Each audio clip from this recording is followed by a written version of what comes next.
Ni tubig wala talaga. Pakahirap nito. Aray ko. Nauntog pa ako. Ang ganda, no? So ano nga ba ang ganap ngayong araw na ito? Pupunta tayo ngayon sa Dabilan, sa may Carmona, Cavite. Siyempre, wala na rin namang bagyo ngayon. Isasama ko na rin kayo sa tour na to, no? Magkikita-kita na naman tong mga content wannabes na to. At samahan nyo ko kung ano na ba ang sitwasyon ng Dabilan ngayon. So time check, mga around 2 PM na to. At sobrang tirik na tirik ang araw. Pero dahil gagala tayo ngayon ay walang problema. So binambahan ko muna yung aking gulong dahil malambot na. Tamang PSI. At ngayon, papunta na tayo ng Pasita.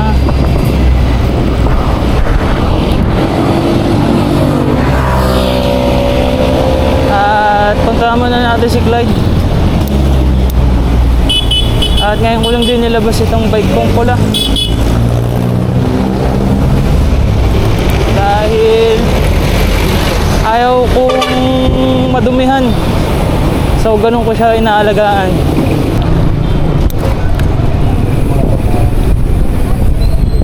You know, tarik na tarik ang araw. And dito na tayo. Centro Pasita. Whew!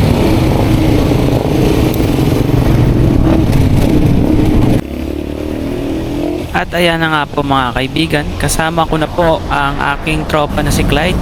So dumaan muna kami dito sa may tunnel na to. Ang tawag nila ay Mini Kaibiang Tunnel. Ang ganda ng damo ngayon, green na green. Bigat ang padyak ko. Pinapabalik tayo, sabi, bumalik kayo. Doon kayo sa kabila. At andito na kami sa Juan Complex, the third. Juan. At ito yung kabilang daanan papuntang Ningal ako ah. Umaahon kami ni Clyde, nangunguna si Clyde, nangunguna. So bali ito yung backdoor papuntang Carmona at patawid ng Dabilan. Bali andito nga pala yung golf course. So mamaya papakita ko sa inyo. So minsan kapag nagsushoot kami, yan si Clyde yung laging aking aktor. At kami yung laging behind the scenes ni Mark. Minsan voiceover, minsan editor, tsaka director. Pag dito ka nagtrabaho, di ka ubra ng walang wheels. Dahil bihira lamang ang mga dumadaan na tricycle at jeep dito. So kapag inabutan ka ng gabi dito, sobrang creepy na. Pero nilagyan naman na ng ilaw. Oh, may ilaw. Wala. Dati wala kang makita. Sabi pa nga, may mga natawid daw na ano dito, na white lady daw. White lady. Oy! Pag ano? Nabuta ko pa to dati nung mga wala pang poste, no? Oo, dilim. Sobrang dilim talaga, boy. At yung mga Ilaw mo lang.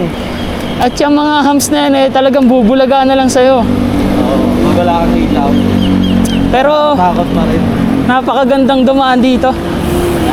Ayan, tignan nyo naman yung view. Oh. Bang! Fine. Yung mayakap sa'yo yung puno.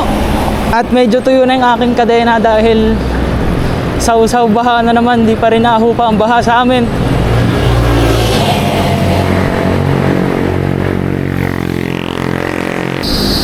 Woo! Mag-change na kayo. Mitsubishi ano ba? Nakatagos na tayo sa crossing ng Carmona. Bale, ito na. Sobrang init. Tagal na yung panahon na huli kaming nakapunta dito ni Clyde. Mahina ang aking preno nun eh. Lakad talaga eh. Lakad talaga eh, medyo mahaba-haba. Sa mga mahilig magtanggal ng kate, saktong-sakto to, no?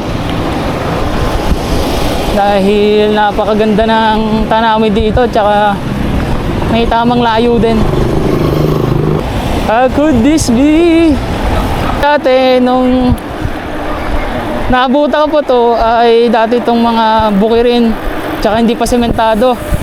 Talaga naman putikan. At yan, kung makikita nyo, yung mga gilid-gilid na yan ay dating bukid talaga.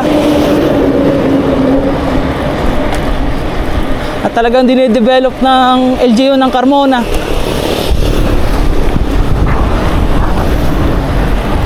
Ayun, medyo gumaganda na yung Carmona talaga ngayon.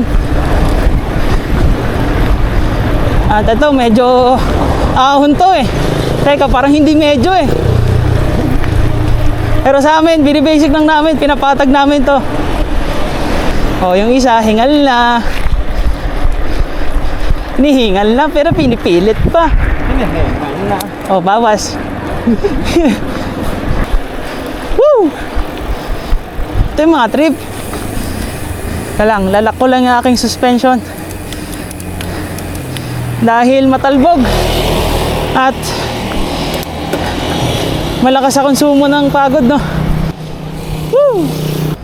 At ito, ang tanawin ng Dabilan kapag papasok na kayo. Ito, man, sige pa to dati. Dati sobrang kitid nito at talaga naman putikan. Nabuta ko pa eh, maraming mga baka dito, Yan. mga pastulan ng kambing, tsaka libre pa yung falls. May river crossing pa nga dito eh. Pero ngayon, nawala na dahil dinedevelop na. So yan oh, para kala mo to. Wala pang nakaano. Parang nasa Switzerland. Teka lang, tigil muna tayo sa gilid. Gilid muna, gilid. Hinihingal na ako. Hingal na rin eh. Kunyari, papakita ko lang sa inyo yung ilog. Pero ang totoo, hingal na. Ha! So, yan yung ilog na nagko-connecta doon sa sinasabi kong river crossing. Yun yung pa guys, mag river crossing tayo. Ayan o. Dati ay sobrang linis dito, no? Dahil nga sa tumataas ang populasyon dito sa Carmona, Dabilan, medyo dumudumi na. Ano na? Kasi ito yung unang tulay na makikita nyo dito. Yan. May sakit si SPO1 Lawrence Pinales ngayon at hindi namin siya makakasama ngayong linggo na to dahil nung nag-shooting kami nung kanyang action na short film ay bigla siyang nilagnat.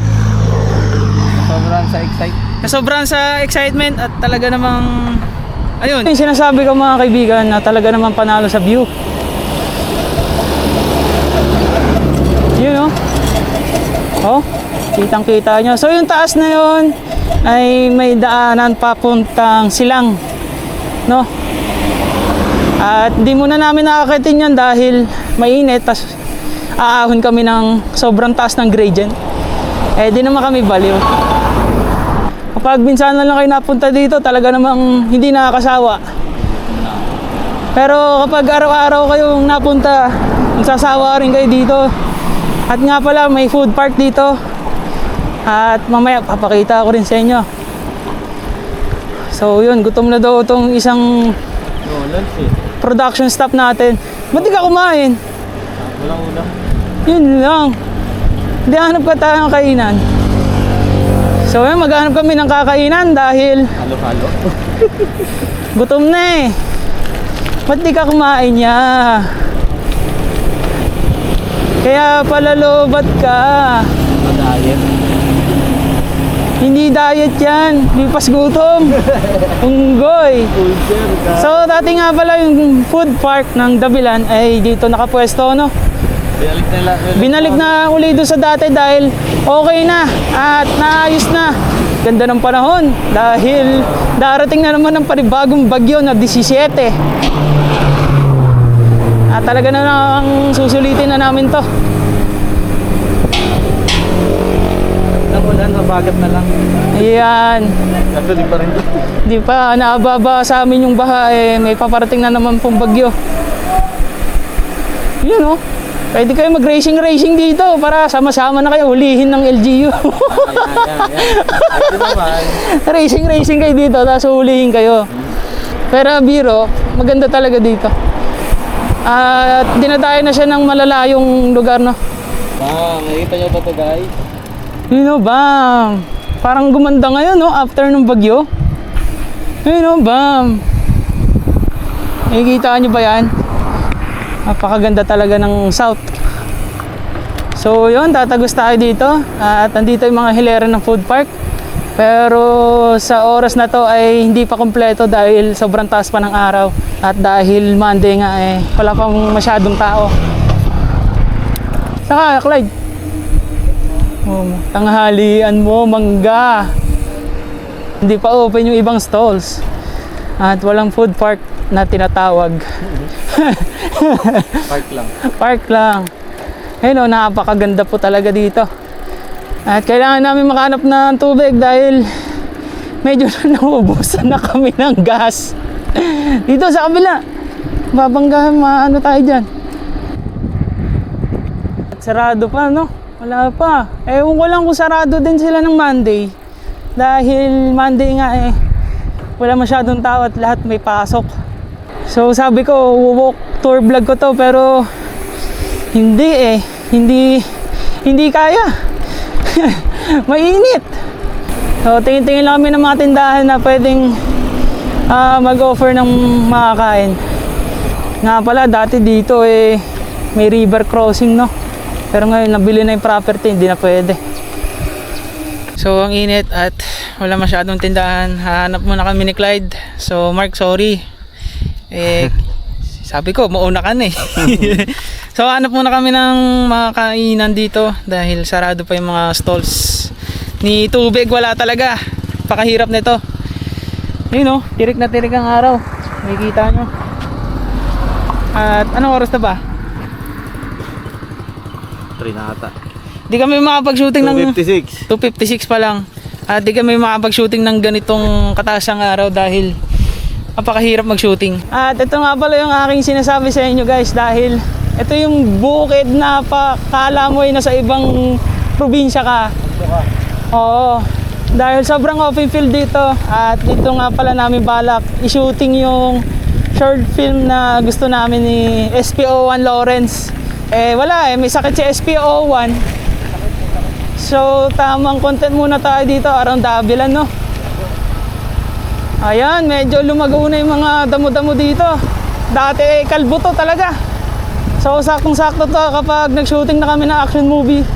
Dahil pwede na namin patamblingin si SPO1. Alam mo, parang Dinggalan vibes Pwede pa ito rito, Yan, pwede yan dyan. Oo. So ngayon ay maghanap muna kami ng tindahan upang makabili ng inumin. At tamang tuhog lang dahil di ko rin alam sa trip ko dahil gusto ko lumabas ng ganitong oras para sulitin yung araw. At yun nga dahil sinamahan pa rin ako nitong dalawa nito. So yung punta muna kami sa kaduluduluhan nito. Tamang enjoying lang yung view habang ng tirik ang araw. Oo, parang probinsya talaga.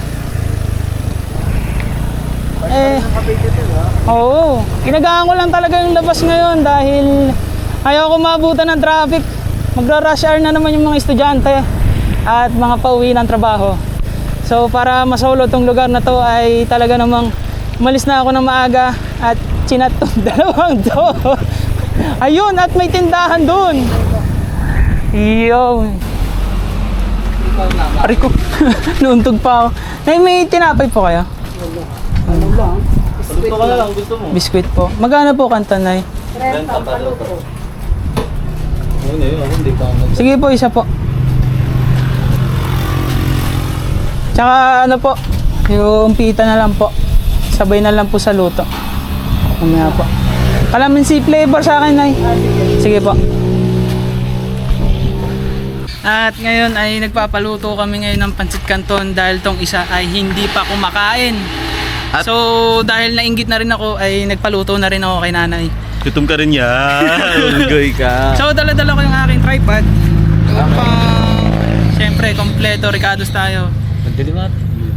At mamaya ay ilalakad ko kayo dito. At tamang shooting na rin ng pang reels tsaka shorts. So magpapahinga muna kami. Oo, tamang pababa muna ng araw na to dahil medyo mataas pa. Mainit pa. Ayan, baka masunog si paring Mark. Naka-Kojic yan Pakala lang umitim ako eh. Kaya nga eh. So, ilang beses na rin pala niya nakukontent tong dabilan. Dabilan, sawa na ako. Oh, so, abang... Kaya gusto ko naman sana yung mga food stalls kung sakasakali. Munggo? Teka. Wait lang, galaw-galaw ko muna yung paa ko. Ayaw nga pala na bawal pala sa yung mga beans, no? Hindi, pwede munggo. Beans yun eh. Mabubuhay lang kapag hinaluan mo ng karne. Kaya taba, baboy, mga hipon yan. Bawal na sa'yo. Na-activate lang daw ang munggo kapag hinahaluan mo ng ano. Dapat ano lang, yung gisa-gisa na may Yun kangkong. yung kain ko kanina, yung may mga gisa-gisa lang. Yun yung mga gusto kong munggo lang, pre. Yung wala nang halo. Haluan mo lang siguro diles, mga ganon. Pero the rest, Kape tol, may kape dyan. Sagot ko na. yung problema eh. Ito na namin. Ayun yung pinakaban sa akin eh. Galing magluto si nanay ng kanton na. Oh, malutong. Hindi siya, ano no? Hmm. Hindi sobrang malabsaw na eh. Malutong, may ano? Ang tawag doon, Clyde, sa ano? Crunchiness. Hindi, may tawag doon eh. Al dente. Ayun, al dente. At ayun na nga po, ay paalis na po kami upang pumunta doon sa food stalls. Titignan namin kung bukas na. Yan nga pala si Mark. So, tara na. At tinignan ko lang naman tong view dahil napakaganda po. Oo, parang nasa Switzerland. At matagal na nga kami nung last time na magkakasama kaming magtotropa dito. Ay, syempre, busy sa kanya-kanyang mga buhay at trabaho. Pero, gayon pa man, laki na talaga ng pinagbago ng Carmona, Cavite. Dati kasi sobrang dry land, halos walang makita, kapatagan lang. Wala masyadong mga nabisita, mga nakatira. Pero sa pagkakataong ito, laking gulat ko, sobrang laki na talaga ng pinagbago. At hanggang ngayon po ay hindi pa po bukas ang mga food stalls dito. So yan, sarado pa rin po. At sobrang tirik na tirik po yung araw. Tamang antay muna kami habang wala pang mga kaganapan dito. Medyo maingay kasi kita nyo yung dumadaan na pison. Talaga pag ganito kayo. Dapat sa atin may isang ano eh. Pawis na ako kakashoot dito sa artista ko kasi ang hirap sa first take eh. Ilang beses pa gagawin. Sabi ko, itaas yung kamay. Parang ino-hold up lang eh. So yan, si paring Mark. Medyo inaantok na. Oo nga eh.